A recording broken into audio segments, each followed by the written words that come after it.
Before falling asleep she asked, even implored, me not to say a word to anyone, even her mother, about her sleepwalking adventure. I hesitated at first to promise, but on thinking of the state of her mother's health, and how the knowledge of such a thing would fret her, and thinking, too, of how such a story might become distorted, nay, infallibly would, in case it should leak out, I thought it wiser to do so. I hope I did right. I have locked the door, and the key is tried to my wrist. So perhaps I shall not be again disturbed. Lucy is sleeping soundly. The reflex of the dawn is high and far over the sea. Same day, noon. All goes well. Lucy slept till I woke her, and seemed not to have changed her side.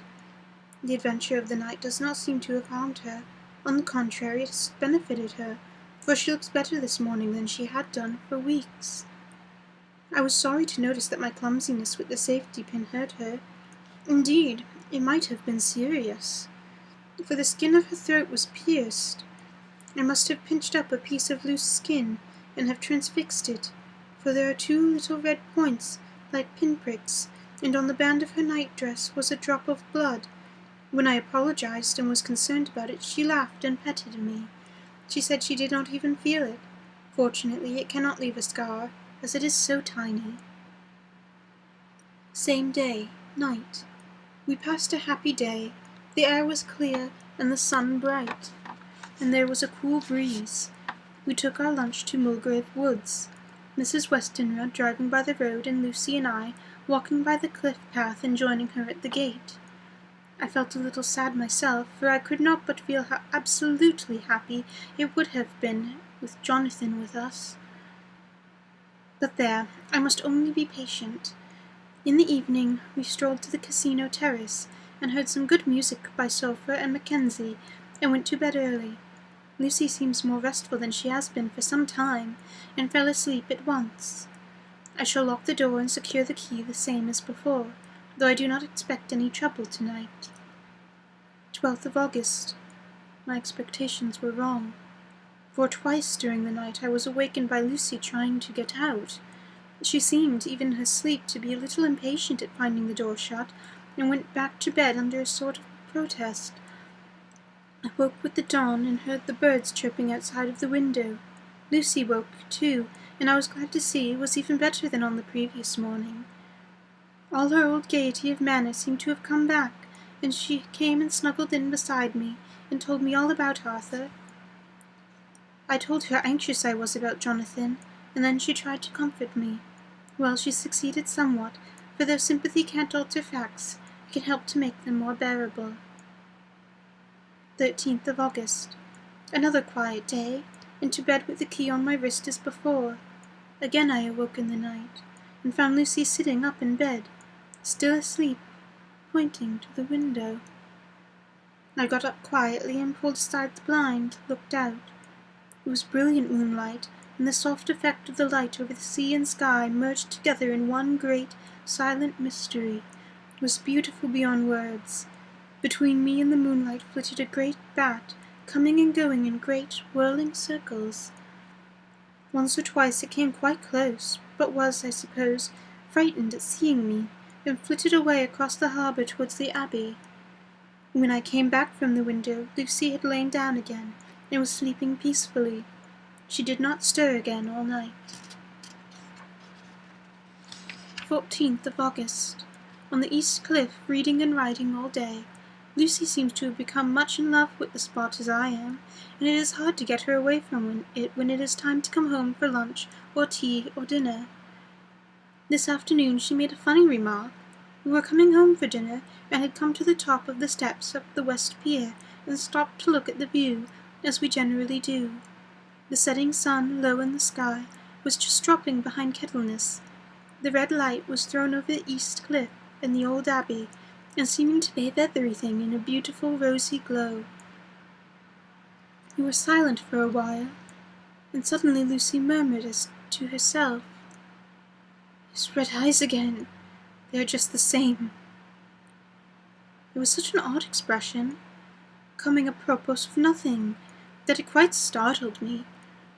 I slewed around a little so to see Lucy well without seeming to stare at her, and saw that she was in a half-dreamy state, with an odd look on her face that I could not quite make out, so I said nothing, but followed her eyes. She appeared to be looking over at our seat, whereon a dark figure seated alone.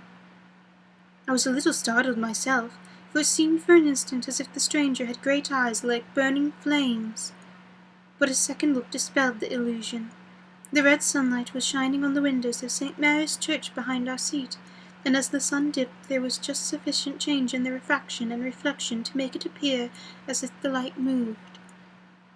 I called Lucy's attention to the peculiar effect, and she herself came to with a start, but she looked sad all the same. It may have been that she was thinking of that terrible night up there. We never referred to it, so I said nothing, and we went home to dinner. Lucy had a headache and went early to bed. I saw her asleep and went out for a little stroll myself. I walked along the cliffs to the westward and was full of sweet sadness. I was thinking of Jonathan. When coming home, it was then bright moonlight, so bright that, through the front of our part of the crescent was in shadow, everything could be well seen. I threw a glance up at our window and saw Lucy's head leaning out. I thought that perhaps she was looking for me, so I opened my handkerchief and waved it. She did not notice or make any movement whatever. Just then the moonlight crept round an angle of the building, and the light fell on the window. There distinctly was Lucy with her head lying up against the side of the window-sill, and her eyes shut. She was fast asleep, and by her, seated on the window, was something that looked like a good-sized bird. I was afraid she might get a chill, so I ran upstairs, but as I came into the room she was moving back to her bed, fast asleep and breathing heavily. She was holding her hand to her throat, as though to protect it from cold. I did not wake her, but tucked her up warmly. I have taken care that the door is locked and the window securely fastened. She looks so sweet as she sleeps, but she is paler than is her wont, and there is a drawn, haggard look around her eyes, which I do not like. I fear she is fretting about something. I wish I could find out what it was. 15th of August. Rose later than usual. Lucy was languid and tired, and slept down after we had been called. We had a happy surprise at breakfast. Arthur's father is better, and wants the marriage to come off soon. Lucy is full of quiet joy, and her mother is glad and sorry at once. Later on in the day she told me the cause. She is grieved to lose Lucy as her own, but she is rejoiced that she is soon to have someone to protect her. Poor dear, sweet lady, she confided to me that she has got her death warrant. She has not told Lucy, and made me promise secrecy. The doctor told her that within a few months, at most, she must die, for her heart is weakening. At any time, even now, a sudden shock would be almost sure to kill her. Ah, we were wise to keep her from the affair at the dreadful night of Lucy's sleepwalking. 17th of August. No diary for 2 whole days. I have not had the heart to write. Some sort of shadowy pall seems to be coming over our happiness. No news from Jonathan, and Lucy seems to be growing weaker, whilst her mother's hours are numbering to a close. I do not understand Lucy's fading away as she is doing.